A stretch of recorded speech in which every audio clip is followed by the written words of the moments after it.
नमस्कार, आप देख रहे हैं व्हाइट पेपर। मैं हूं आपके साथ आशा सरमाल। चलिए शुरुआत करते हैं व्हाइट पेपर की बड़ी खबर के साथ ही शुरुआत करते हैं। यात्रा को यहां रद्द करने की बात देखिए, ये डील 31,500 करोड़ रुपए की बताई जा रही है और केंद्र सरकार के इस फैसले को टैरिफ वॉर से जोड़कर देखा जा रहा है। बड़ी अपडेट बताते चले, रक्षा मंत्री राजनाथ सिंह ने यहां पर अपना दौरा कैंसिल कर लिया है और साथ ही बताते चले कि भारत पर अब तक 50% टैरिफ ट्रंप भारत पर लगा चुका है, लेकिन उस पर अभी भी आप देखिए भारत ने किस तरह से एक बड़ी कार्रवाई को अंजाम दे दिया है। तो कितना फायदा कितना नुकसान यहाँ पर रहेगा, इसी पर ही चर्चा करने के लिए पैनल की ओर बढ़ जाते हैं। डॉक्टर आशीष हांडा हमारे साथ जुड़ गए, नेता है बीजेपी से।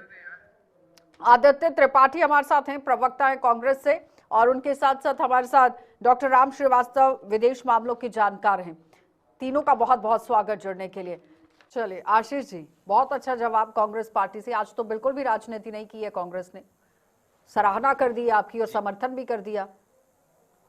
जी आशा जी, आपको, मेरे आदरणीय को पैनलिस्ट को, आपके चैनल के सभी प्यारे प्यारे दर्शकों को भारतीय जनता पार्टी की तरफ से मेरे यानी डॉक्टर आशीष का प्यार भरा नमस्कार।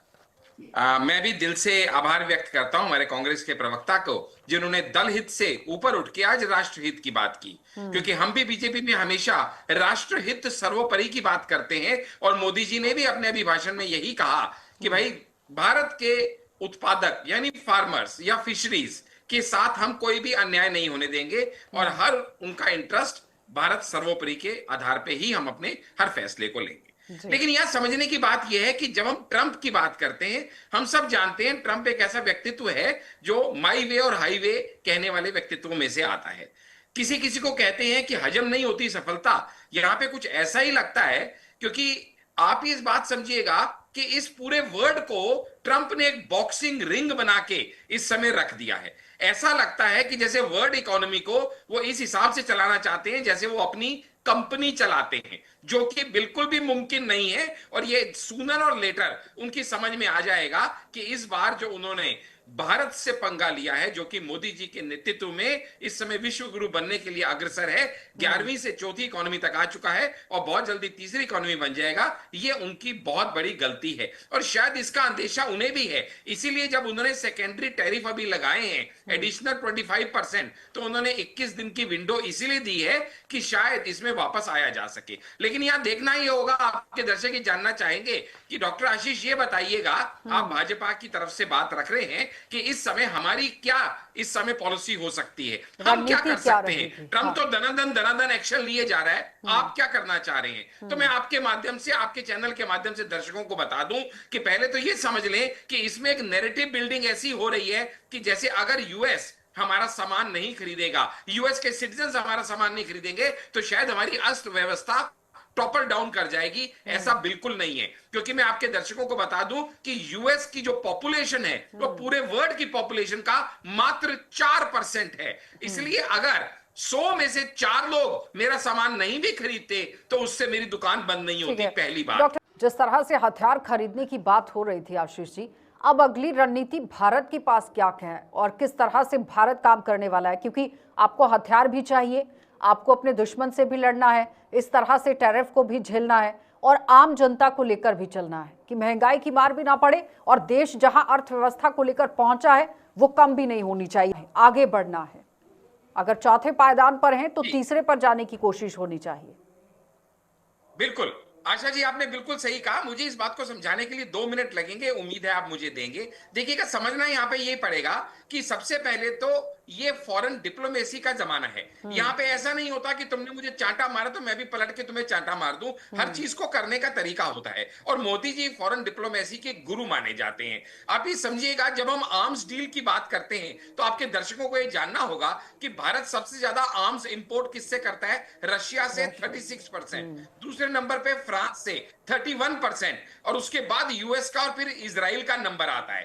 अगर हम अब बात करें रशिया की, तो आपके दर्शक ये भी समझ लें कि हम रशिया से 72% आर्म्स इंपोर्ट करते थे 2010 से 2014 के बीच में, जिसको हमने कम करके 55% पे लेके आ गए 15 से 19 के बीच में मोदी जी के आने के बाद, जिसको कम करके हम 36% पे लेके आ गए 2020 से 24 के बाद। यानी रशिया से लेने वाले आर्म्स को हमने कम किया, लेकिन रशिया ने हमारी आर्म ट्विस्टिंग तो नहीं किया।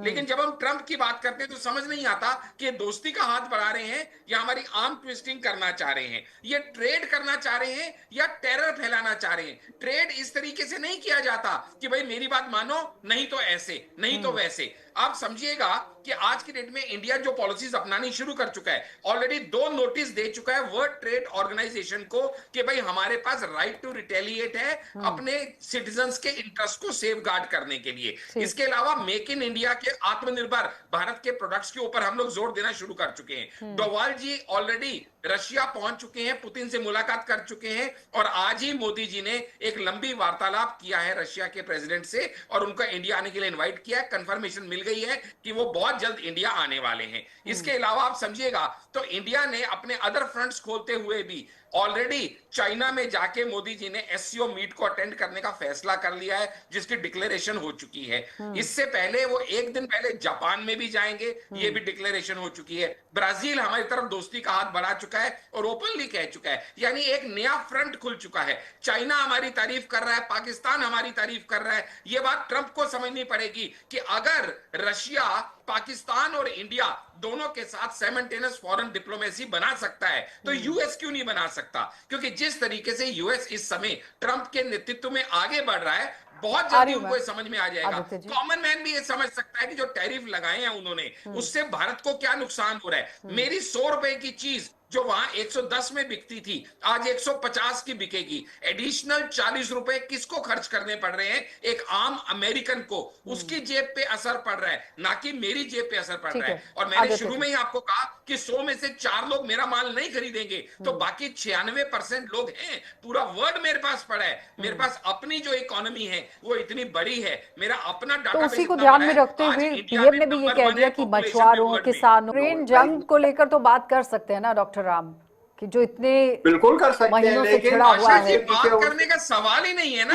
आप बात करने का प्लेटफॉर्म ही नहीं बना रहे हैं ना, आप तो धमका रहे हैं। आप तो कह रहे हैं रशिया को कि जितने लोग तेरे से तेल खरीदेंगे उन सब के ऊपर मैं टैरिफ लगा दूंगा। आप तो एक तरह से रशिया को धमकी दे रहे हैं, 50 दिन का डेडलाइन दे रहे हैं। अरे किसने कह दिया ट्रंप को कि वो सर्वसर्वा हो गए पूरे विश्व के? किसने कह दिया उनको कि वो अपनी इतनी ईगो को इन्फ्लेट कर लीडर बनने की दौड़ में जो डोनाल्ड ट्रंप सपना देख रहे हैं डॉक्टर आशा जी, इनसे सिर्फ एक क्या इंडियन इकोनॉमी डेड है? ट्रेड की धमकी मानी होती तो ट्रंप का पलट कर कायदे से जवाब देना चाहिए। अरे वही तो समझदारी है कि नहीं सबके अंदर, कि अगर ऐसी सहमति बनी होती तो आज 50% का टैरिफ नहीं लगता, 25 7 को और फिर उसके बाद 27 को 25 दोबारा से। आशीष जी जवाब दीजिए।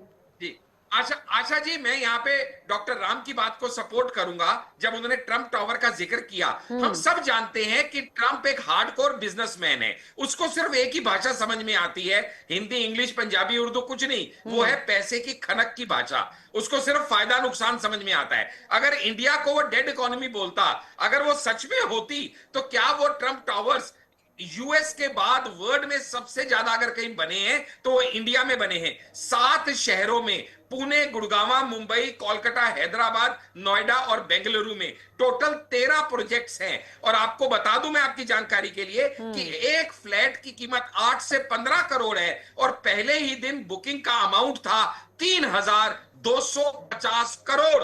तो जहां एक दिन में 3,250 करोड़ उसकी जेब में गया, उस इकोनॉमी को अगर वो डेड बोलता है, जो 11वीं से 13वीं 3rd नंबर पे आ गई, अगर उसको वो डेड इकोनॉमी तो समझ में आता है कि उसके अंदर का डर बोल रहा है कि किसी ना किसी तरह से एक पर्सपेक्टिव तैयार करना है। उसको विश्वास है कि सोरोस के बंदे और जयचंद जो कांग्रेस के रूप में हमारे देश में बैठे हैं, वो उसको सपोर्ट करेंगे और इमीडिएटली राहुल गांधी आके कहते हैं हाँ ट्रंप ने सही कहा, इसी वजह से इकोनॉमी है। अरे गजब हवा देने की कोशिश की जा रही है। इकोनॉमी की बात नहीं हो रही, इंडिया की इकोनॉमी की बात हो रही है। इसको तुम डेड कह रहे हो। लीडर ऑफ ऑपोजिशन एलओपी होने की बजाय इस समय राहुल गांधी लीडर ऑफ पाकिस्तान बन के एक्ट कर रहे हैं।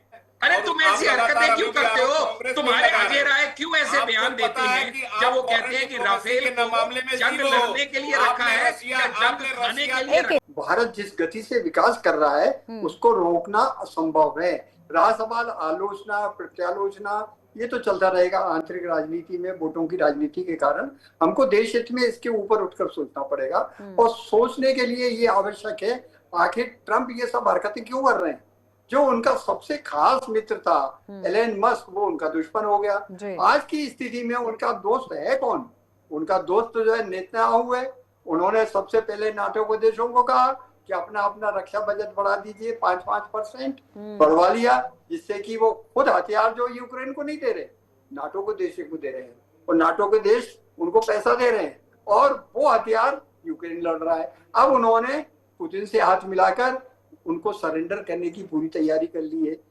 पुतिन जो है जितना कब्जा उसने कर लिया, देखिए जिस दिन से उन्होंने ये टैरिफ का बम का एक वो इजाफा करने की कोशिश की, उस दिन से रूस ने कितनी तेजी से हमला कर दिया। तो आप ये निश्चित मानिए कि ट्रंप जो है सिर्फ अपने व्यापार को आगे रख के पूरी दुनिया को मूर्ख बना रहे हैं। और उन्होंने एक किताब लिखी थी 1987 में जिसका कि नाम था द आर्ट ऑफ डील, और उस किताब में आज की स्थिति पूरी लिखी हुई है। उनका ये कहना है कि अगर टैरिफ का हम धौंस लगाएंगे तो दरवाजे पर लोगों की इकोनॉमिक्स आ जाएगी, फिर हम उनसे मन माने जो है सौदेबाजी कर सकते हैं कि अगर लेकिन आने वाले दिनों में अगर इसका उलट हो गया डॉक्टर राम, तो फिर खामियाजा भुगतना पड़ सकता है, क्योंकि अकेले इस वक्त डोनाल्ड ट्रंप जो फैसले ले रहे हैं। तो स्थिति आने वाली है कि किसी भी क्षण आप दूसरी खबर जो है ब्रेकिंग न्यूज चला देंगे कि ट्रंप के अगेंस्ट जो है महाभियोग लगाने का प्रस्ताव आगे आ रहा है। बहुत बहुत धन्यवाद डॉक्टर राम जुड़ने के लिए। आदित्य जी आपका भी धन्यवाद। आशीष जी समय का अभाव है, बहुत बहुत धन्यवाद।